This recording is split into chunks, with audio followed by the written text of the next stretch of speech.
असत्य उपरे सत्यर जय अधर्म उपरे धर्मर जय। तेबे आज होची पवित्र विजया दशमी। तेबे विजया दशमी कटक जिला बड़म्बार अन्यतम शक्तिपीठ ये होची माँ महाकाली पीठ। तेबे देखिपे कि भाव गहली परिलिखित होची समस्ते कि खंडा एवं जे वाद्य जंत्र रही समस्ते नृत्य करी कि भाव आसुले। तेज आम पाखे अच्छा मंदिर जो पूजक सहित आलोचना करवा आज माँ कि भाव नीतिकांति थी से कौन कहे सर। आज तो पवित्र दशमी तिथि पवित्र दशमी तिथि प्रथमे मंगल आलती होता सकाल पहली मंगल आलती दीपर मध्याह्न समय मध्याह्न भोग खेचुड़ी भोग लगी शंकुड़ी भोग लगी तापर क्षीर चाउल देकी से सज बसाई 11 गोटे टाइम बेलू गोटे पर आमर पाइक भाई माने पड़ोसी भाई माने जो अच्छा पाइक प्रति वर्ष एमती आसिक पाइक खेल हुए महा धूमधाम पर्व टी पालन करती।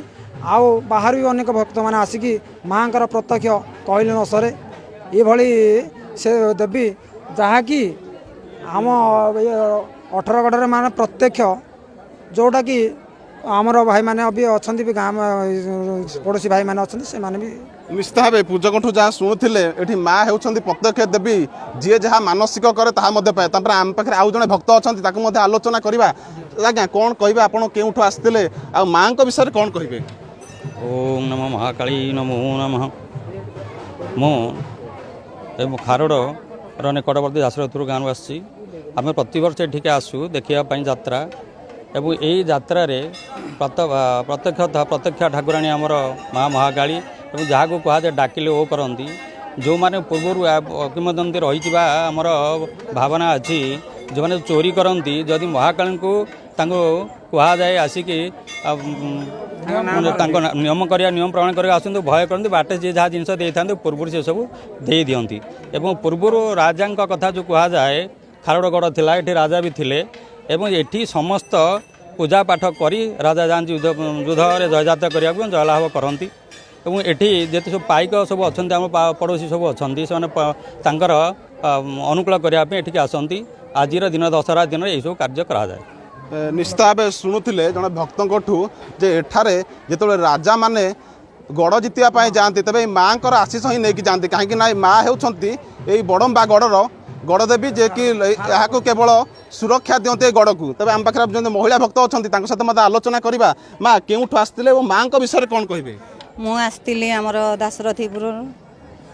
दासरथीपुर झील शाशुघर हूँ पुरगुटिया आ माँ कथा कौन कहि अशेष अशेष माँ को धन्यवाद मोर बहुत प्रणाम।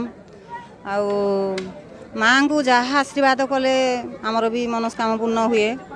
आउ आमर ये पंडा बलि भी पड़े आउ बोदा गंजा भी पड़े आउ नियम प्रमाण कले भी जार भी तांकर भी मनस्काम पूर्ण हुए।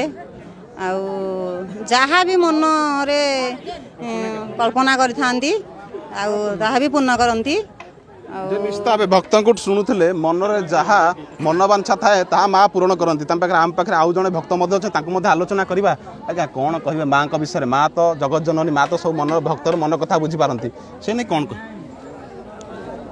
माँ महाकाली पाद तले अनंत कोटि दंडवत गोटे जिनिस हूँ मत गाँव पुओ खारोड़ आम घर आमर ये बहुत आगुरी पूजा पाते माँ 200-300 वर्ष पूर्व से पहाड़ उपरे एवं आमर अच्छा बाणुआ जहर सिंह को आणिक आसते माँ को ये गोटे अलौकिक कथा आप जहाँ भी मानसिक करेंगे सब जिनसा सफल हुए बुझे कि चोरी चारी भल मत जी भी गोटे जिनस कले माँ को ना धरले ना महाकाली ठीक जी नियम करने से जिनसा बाटर से राजी हो ना जिनस नहीं ना क्या माध्यम पकईदेव ये सब माँ महिमा।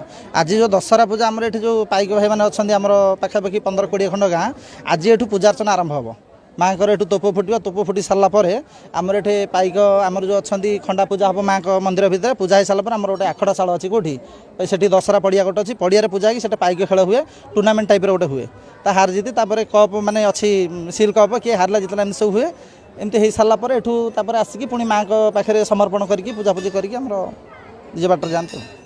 निश्चित भाव भक्तों शुणुले आज जो पाइक भाई मारे रही से निजर खंडा पूजा करने सह माँ पाखरे आसी निजर जो तोप रही से तोप को आज आरंभ करता। बड़म्बा खारोड़ू सर्वेश्वर स्वाई OTV।